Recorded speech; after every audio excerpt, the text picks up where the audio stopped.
Program Gebiar Vaksinasi Massal secara terus-menerus dilakukan oleh Pemkab Tabanan dalam upaya membangkitkan sektor perekonomian. Kali ini dengan menyasar ribuan masyarakat, terutama pekerja migran Indonesia PMI dan lansia, Pemkab Tabanan gelar Gebiar Vaksinasi dosis lanjutan booster COVID-19 di Gedung Kesenian Iketut Maria Tabanan pagi tadi.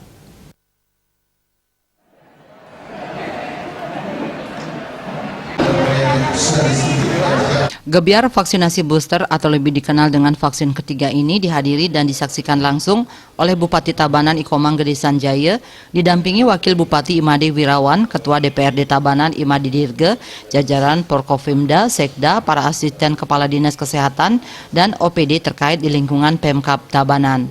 Bupati Sanjaya menegaskan pemberian vaksinasi booster ini bertujuan untuk mempertahankan tingkat kekebalan tubuh serta memperpanjang masa perlindungan dari COVID-19, di mana situasi perkembangan COVID-19 di Kabupaten Tabanan beberapa bulan sejak Oktober 2021 cenderung melandai dan bahkan sudah beberapa minggu tidak ada kasus. Namun dalam 2 hari terakhir ada beberapa kasus, yaitu tanggal 11 dan 12 Januari 2022, masing-masing terdapat 1 kasus.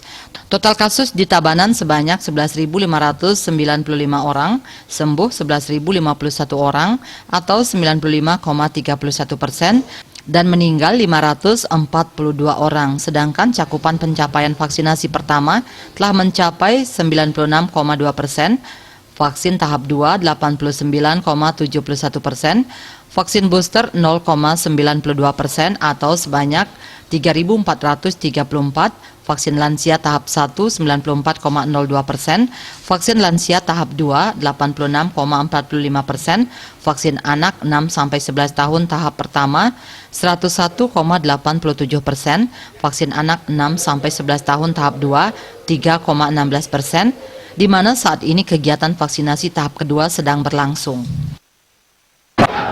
Pagi hari ini kita melakukan suatu kegiatan yang sangat luar biasa di Kabupaten Tabanan, Gebiar vaksinasi booster lanjutan yang ketiga. Jadi sasaran kami ketika kita diskusi dengan tim medis, ada dinas kesehatan dan tim bahwa kita utamakan sebenarnya lansia. Karena ini memang suatu kewajiban, instruksi dari kementerian. Tapi karena lansia kita juga di atas sudah 70%, ada kebutuhan juga tentang pekerja migran, kita selipkan sama-sama. Sehingga migran juga kita bisa vaksinasi, booster. Lansia juga kita booster, ini buktinya. Nah, jadi dua-duanya kita sesuai dengan arahan dari kementerian.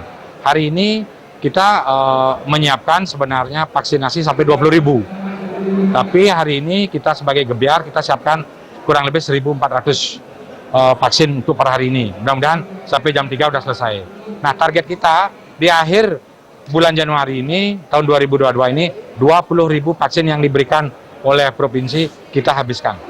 Senada dengan Bupati Sanjaya, Kadiskes Inyoman Susilo menambahkan, sebagaimana telah diumumkan Presiden RI, vaksin booster ini dinyatakan gratis bagi masyarakat usia 18 tahun ke atas yang telah mendapatkan vaksin lengkap yakni vaksin 1 dan 2. Kali ini vaksinasi booster difokuskan kepada PMI dan lansia karena dikatakannya masih banyak PMI yang keberangkatannya terhambat ke luar negeri. Humas Tabanan melaporkan.